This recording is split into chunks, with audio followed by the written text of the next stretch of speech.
अशोक खरातचा आणखी एक कारनामा समोर आलाय। नकली इन्कम टॅक्स अधिकारी पाठवून स्वतःच्याच ओळखीतील आणि भक्त असलेल्या व्यावसायिकांकडून खरात पैसे उकळत होता। अगदी हिंदी सिनेमातल्या स्पेशल 26 सारखी लूट होत होती। कधी कधी नकली इन्कम टॅक्स अधिकारी आणि भक्तांमध्ये खरात मांडवलीही घडवून आणत होता। अशोक खरातची लुटारू स्पेशल 26 टीम।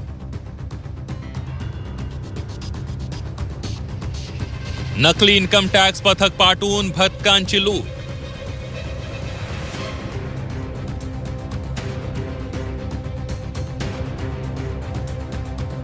नकली रेड प्रकरणात खरात मांडवली बादशहा। लैंगिक अत्याचार प्रकरणात एसआयटीच्या ताब्यात असलेल्या अशोक खरातची वेगवेगळी विकृत रूपं समोर येऊ लागली आहे। अशोक खरात यानं त्याच्या पदरी एक नकली इन्कम टॅक्स अधिकाऱ्यांची टोळी बाळगल्याची धक्कादायक माहिती समोर आली आहे। अहिल्यानगरच्या शिर्डी पोलिसात दाखल झालेल्या एका गुन्ह्याचा तपास करताना पोलिसांच्या हाती ही धक्कादायक माहिती लागली आहे। हिंदी सिनेमा स्पेशल 26चं मॉडेल त्यानं उभं केलं होतं। फसवणुकीसाठी अशोक खरातचा हिंदी सिनेमासारखा स्पेशल 26 पॅटर्न पाहायला मिळाला। मोठे व्यावसायिक उद्योजकांकडे नकली अधिकारी पाठवायचा, तडजोडीच्या नावाखाली भक्तांकडूनच मोठी रक्कम उकळायचा।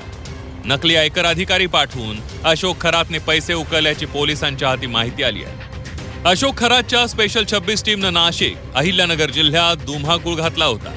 ज्या भक्तांकडे अधिकचा पैसा काळा पैसा आहे अशी कुणकुण लागली की अशोक खरात त्याच्या टीम 26ला ऍक्टिव्हेट करत होता। अशोक खरातनं नकली इन्कम टॅक्स अधिकाऱ्यांची एक टीमही बनवली होती। तो नकली इन्कम टॅक्स अधिकाऱ्यांना भक्तांच्याच घरी रेट टाकायला लावत होता। स्पेशल 26 या हिंदी सिनेमातील टोळीप्रमाणे अशोक खरातची टोळी काम करत होती। अशोक खरातनं अशा किती नकली अधिकाऱ्यांची टीम पदरी बाळगली होती याचा पोलीस तपास करताय।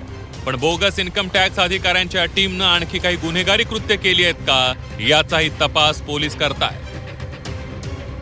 अशोक खरातच्या स्पेशल 26 टीममध्ये किती जण होते याचा शोध पोलीस घेत आहेत। या टोळीच्या अटकेनंतर अशोक खरातचे आणखी काही कारनामे बाहेर येण्याची शक्यता नाकारता येत नाही। अशोक खरात हा गुन्हेगारी कारवायांमध्ये निपुण झाला होता, त्यामुळे एका माफियाच्या स्वरूपामध्ये तो काम करत असल्याचं आता समोर आलंय। या माफियाच्या पदरी नकली इन्कम टॅक्स अधिकाऱ्यांची टीमही होती।